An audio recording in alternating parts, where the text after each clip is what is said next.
Memang kalau ada total semua itu bukan hampir, lebih dari 500 miliar. Kalau dana yang sebesar itu untuk perbaikan misal lingkungan apa dan sebagainya, mengenangi banjir, saya rasa itu akan cepat selesai persoalan-persoalan di Kalimantan Timur. Bahwa rencana nuklir gitu sudah diobrolkan, itu lokasinya Bulu Minung, Penajam Pasir Utara dong. Jadi deketan sama IKN, karena IKN kan akan menggunakan konsep Forest City, Smart City, Green City.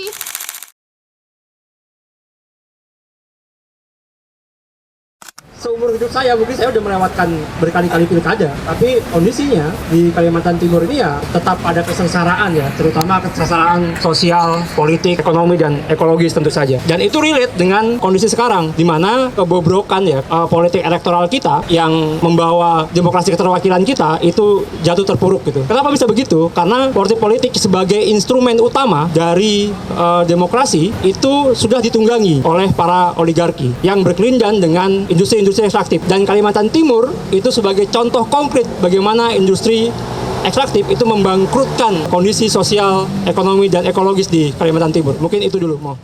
Ya, terima kasih. Bismillah. Assalamualaikum warahmatullahi wabarakatuh. Memang anggaran dari pilkada itu diambil dari APBN dan APBD. Memang kalau ada total semua itu lebih dari 500 miliar gitu. Nah, pembiayaan itu diambil dari tadi APBN dan APBD, dan tentu saja itu memberatkan pertama dari APBD di masing-masing kabupaten kota dan provinsi pengambilan dana tersebut. Nah, cuma gini, yang saya ingin katakan, kalau dana yang sebesar itu untuk perbaikan misal lingkungan perbaikan lingkungan apa dan sebagainya, mengenangi banjir, saya rasa itu akan cepat selesai persoalan-persoalan kita di Kalimantan Timur, dan tidak menjadi dagangan politik lagi, tidak menjadi bahan-bahan kampanye lagi. Ini ya kita tahu bersama bahwasanya tidak selesainya persoalan-persoalan itu pertama ya tentu saja tidak ada keterbukaan informasinya, kedua keterlibatan warganya, masyarakatnya, apalagi terutama pada masyarakat yang terdampak. Yang ketiga, biasanya dana-dana tersebut harusnya misalnya tadi, kenapa kita tidak berpikir anggaran besar tersebut untuk kemaslahatan masyarakat gitu, kemaslahatan di Kota Samarinda, di Kalimantan Timur gitu. Seperti kita ketahui, Dinas Lingkungan Hidup itu pemulihan lingkungannya cuma ini tahun 2022 ya, itu kawan-kawan, itu cuma 4,2 miliar saja gitu.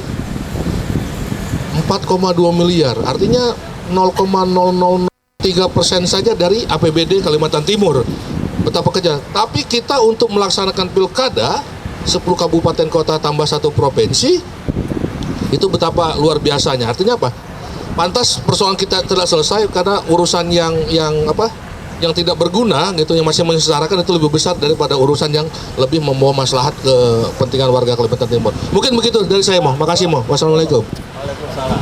Ini anggaran ikut main. Berarti nanti kan terutama untuk uang yang dikeluarkan oleh paslon, kalau berhasil dia akan prioritas pertama mengembalikan modal dari para bandar. Baik teman sekalian, saya ajak kita untuk lari sedikit.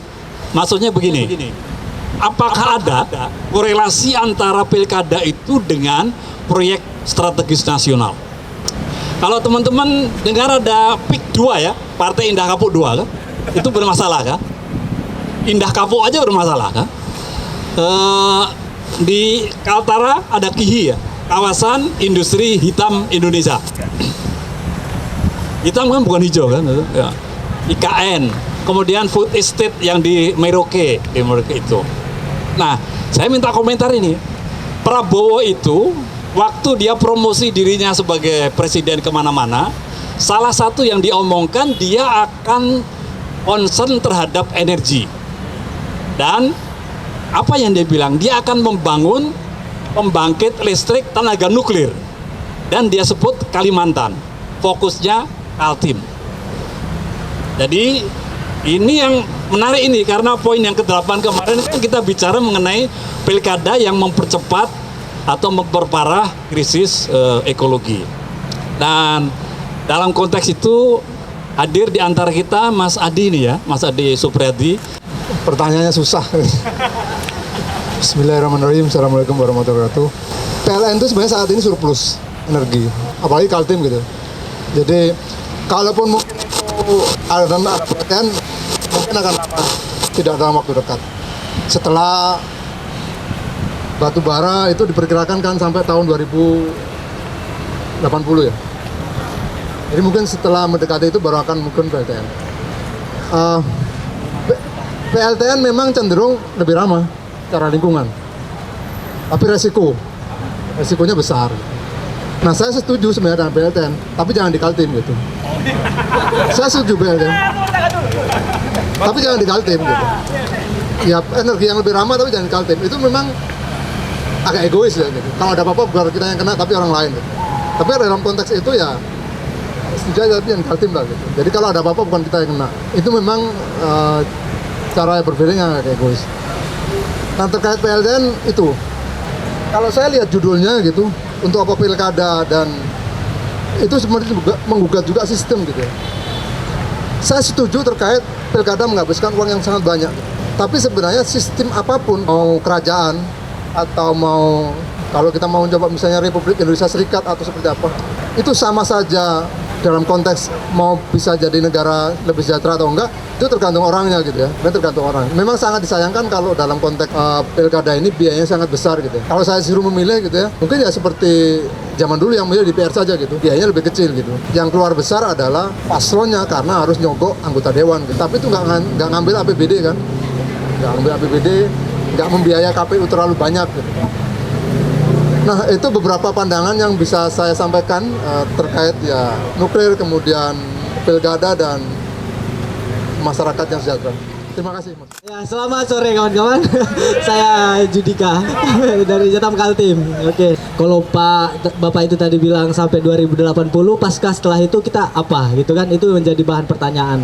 Nah, makanya sejak dulu saya kira Jatam Kaltim itu selalu menekankan bahwa mengenai soal produksi bahan bakar fosil, misalnya kayak batu bara, itu harusnya dihitung dulu seperti apa sih sebenarnya kapasitas kebutuhan yang kita perlukan gitu untuk wilayah Kaltim misalkan.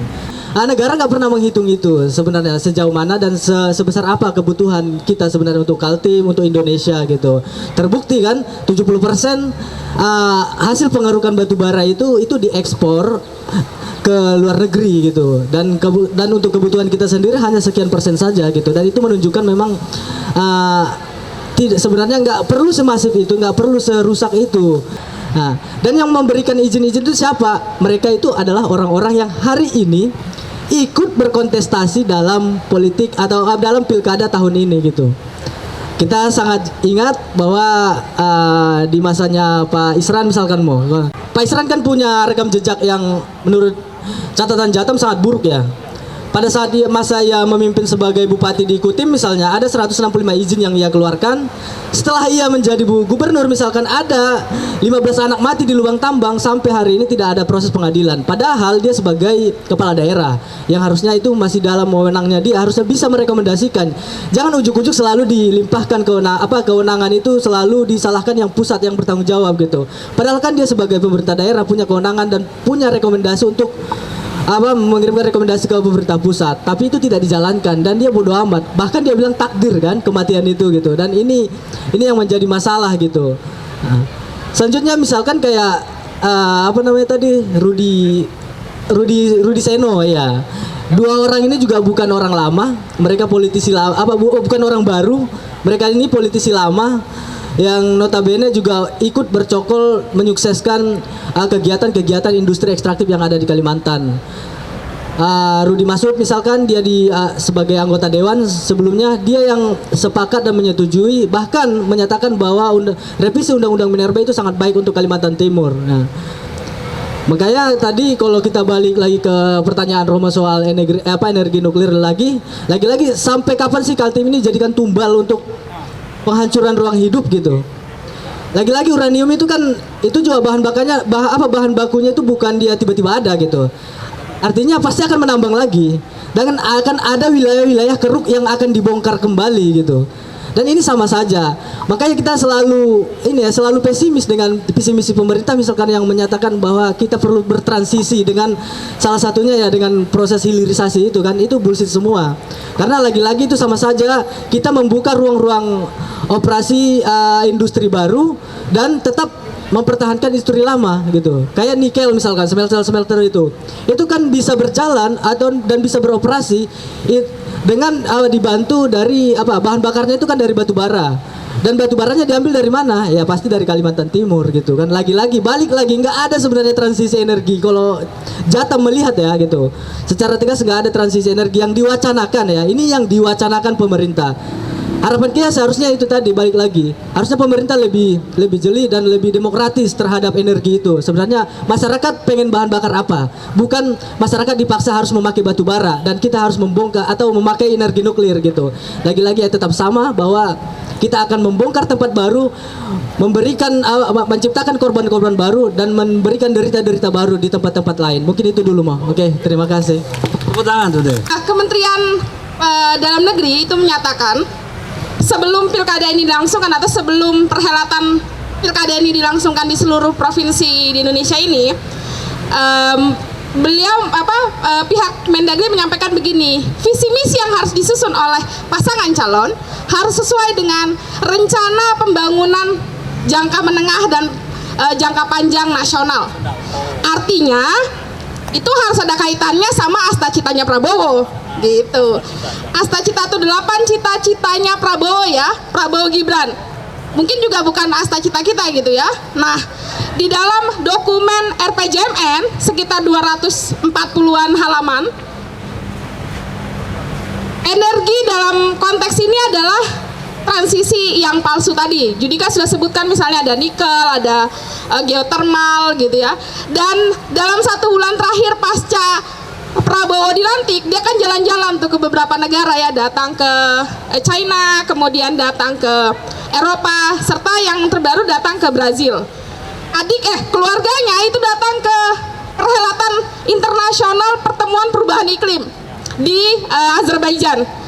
Dan dari kalau kita ngecek gitu ya, semuanya membicarakan soal pilihan-pilihan energi yang bukan dipilih oleh masyarakat gitu ya, pilihan-pilihan listrik gitu yang dipilih, misalnya kendaraan listrik, kemudian geothermal, termasuk nuklir. Ternyata saya cek tadi karena Romo Rudi sudah mendesak saya gitu, terpaksa saya cek, dan dalam catatan yang dihimpun oleh Koran Kaltim, bahwa rencana nuklir gitu sudah diobrolkan itu lokasinya Bulu Minung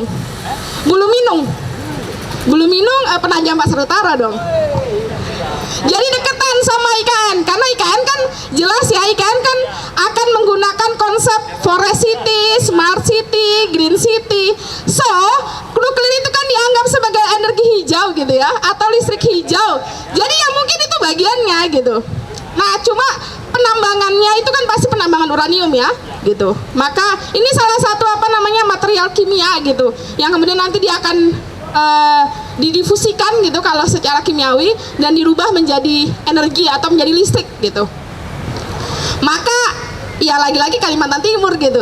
Bahkan ini disebutkan oleh Prabowo dalam pertemuannya di Brazil, COP di Brazil, atau pertemuan tingkat tinggi lah di Brazil gitu.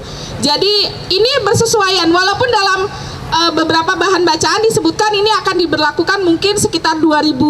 Kalau Pak Adi tadi bilang 2080 itu baru selesai batubara, persiapannya akan dimulai 2040 untuk nuklir.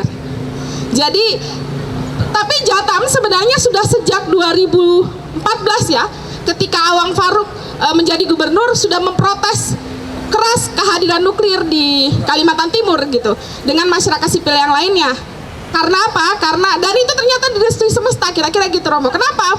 Karena pada saat Gubernur Kalimantan Timur melakukan pertemuan dan menyatakan bahwa Berau, Kabupaten Berau itu adalah kabupaten yang tidak ada gempanya katanya, dan cocok untuk membangun nuklir atau membangun pertambangan uranium dan mengelolanya menjadi energi nuklir. Pada saat itu juga gempa terjadi di Berau. Jadi sebenarnya mungkin itu ada penolakan-penolakan gitu yang dilakukan oleh tidak hanya kita sebagai masyarakat sipil, tapi juga oleh semesta gitu. Jadi ini adalah informasi, bukan informasi baru, tapi memang Prabowo dalam asta citanya akan mendorong seluruh proses listrik gitu, dan dengan cara membongkar atau menambang wilayah-wilayah yang bisa ditambang, misalnya panas bumi ditambang, kemudian nikel, dan juga uranium untuk nuklir. Begitu kira-kira Romo. Terima kasih teman sekalian. Sudah kiat benderang ya. Meskipun tetap harus dibenderangkan bahwa nuklir itu korelasinya dengan IKN, dengan KIHI. Padahal di IKN itu tadi disebut ada Forest City, Smart City, tapi yang diabaikan City Kotijah yang orang Maridan, ya. Itu kan diabaikan itu City. Dan meskipun tadi disebut-sebut masih tahun 2020, 2040, mungkin kita tidak ada, mungkin kita sudah tiada. Maka jangan nunggu kita tiada, melawan mulai dari sekarang. Ya, pertama soal dalam konteks bicara soal perpajakan dulu ya. Sebenarnya masyarakat adat itu sudah terhindar ya dari pajak gitu ya. Namun dipaksakan memiliki ketergantungan terhadap produk gitu ya. Yang awalnya sebenarnya masyarakat adat ya kalau misalnya hutannya masih banyak, dia nggak perlu membeli produk-produk yang dipajak gitu. Kemudian dari obat-obatan bahkan sakit pun dia bisa mengobati diri sendiri tanpa harus membeli produk-produk yang sengaja dibuat pemerintah untuk ketergantungan gitu. Tapi nyatanya sekarang kan sumber daya alam sudah habis gitu bagi masyarakat adat dan dipaksa dihabiskan gitu ya supaya masyarakat adat tergantung dari produk-produk yang disediakan oleh oligarki gitu ya, kerjasama dengan pemerintah gitu. Nah, kemudian bicara dalam konteks pilkada ya, kembali ke ngobrol oligarki gitu ya. Tentu oligarki ini yang akan dipilih nanti antara dua pilihan ini tentu kalau kita lihat gitu ya dari rekam jejak gitu. Jadi negara tidak memberikan pilihan kepada masyarakat untuk menghindar dari kelompok-kelompok penguasa yang rekam jejaknya yang tidak baik gitu ya, tapi justru memaksa harus memilih gitu. Nah, oleh sebab itu kalau kita melihat dari kedua calon gitu ya, minim sekali bicara dalam konteks keselamatan lingkungan gitu ya, minim sekali bicara soal hak-hak masyarakat adat gitu yang selama ini dikriminalisasi gitu oleh industri-industri ekstraktif. Kedua gitu ya, bicara soal kasus-kasus yang terjadi di masyarakat saat ini, masyarakat adat gitunya. Misalnya di Kabupaten Pasir gitu, di Muara Kate, tidak ada respon positif dari kedua calon gitu ya, maupun tim suksesnya. Artinya hal-hal yang nyata yang menarik persepsi publik ya. Pertama, mahasiswa sudah melakukan aksi dan seterusnya gitu ya, tapi tidak ada respon yang apalagi dimasukkan ke dalam visi dan misi gitu ya, soal dalam konteks penyelamatan ruang lingkungan hidup gitu ya, bagi aktivis, perlindungan, kepastian hukum gitu ya, penegakan hukum yang terjadi di Kalimantan Timur. Pasti mereka bicara dalam konteks untuk rencana, mereka pasti bicara soal bagaimana mereka akan mengeksploitasi Kalimantan Timur secara besar-besaran. Saya kira itu yang bisa kita potret dari pilkada kali ini. Sekali lagi kita tetap memilih oligarki gitu ya, tidak ada pilihan-pilihan lain gitu. Nah, tadi Romo menarik bicara soal bagaimana kita melakukan gerakan tagih janji gitu. Misalnya ada gerakan yang kita buat tagih janji gitu ya. Sementara walaupun secara hukum tidak bisa kita paksakan dalam konteks kriminal atau perdata dan seterusnya, hanya janji gitu. Sekali lagi kalau bicara soal pilkada tentu sebar janji sebanyak-banyaknya, walaupun seterusnya tidak akan memberi jawaban kepada masyarakat gitu terhadap janji-janji mereka. Yang dikorbankan selalu masyarakat adat yang di wilayah-wilayah adat yang tentu diberi janji juga, tentu masyarakat-masyarakat yang tidak diberi partisipatif dalam membuat kebijakan. Kira-kira itu Romo. Terima kasih.